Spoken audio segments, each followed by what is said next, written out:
What's happening, everyone? Jason Wright here. Georgia, I want to start with something that sounds like bragging and isn't. All right, let's hear it. I built a full interactive tool in an afternoon. 37 questions, branching logic, pricing math, wired into a CRM. 2 years ago, that's a developer in 3 weeks in real money. And the isn't bragging part? Because the same week, I built two other things that shouldn't exist. I don't mean they were bad. They worked fine. They just weren't worth building. And I only found that out after they were done. What's the trap exactly? Because building fast sounds strictly good. The trap is that cost used to do your thinking for you. When something took 3 weeks and cost money, you had to justify it before you started. You'd sit with it, you'd ask if anybody wanted it. The expense was a filter, and it was filtering out bad ideas without you noticing. So when the cost drops to an afternoon, the filter disappears. And nothing replaces it. That's the part I didn't see coming. I assumed cheap building was pure upside. I want to push back a little here, though. Please. Isn't building the fastest way to find out whether something's worth building? You can theorize about an idea for a month, or you can make it in an afternoon and actually know. That's fair, and it's the strongest argument against what I'm saying. So where's the line? Because just build it and see is genuinely good advice a lot of the time. I think the line is whether anybody asked for it.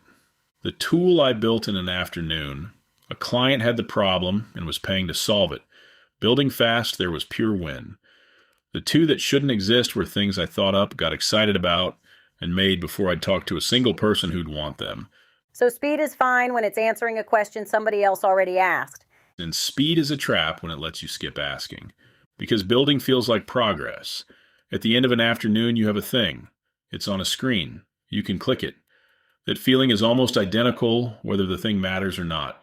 That's the uncomfortable part. Productive and useful used to be closer together. They used to be nearly the same.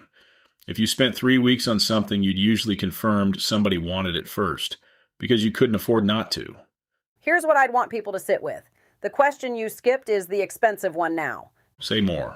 The build is cheap. The 3 days you spend maintaining a thing nobody uses, that's not cheap. The attention it takes up, the decisions it adds. You saved 3 weeks on the build and paid for it somewhere less visible. That's better than where I had it. So here's my takeaway. When building gets cheap, deciding gets expensive, and most of us didn't move any of our discipline over.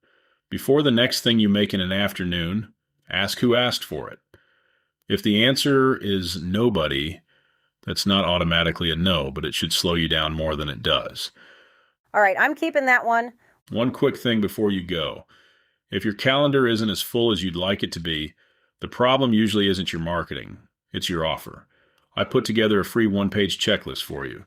It covers 12 things your offer needs before you spend another dime on ads or another 6 months on content. Head over to highticketchecklist.com and grab it. It takes about 2 minutes to score yourself, and you'll know exactly where the leaks are. Thanks for riding along today. Thanks, everyone. Talk to you in the next one.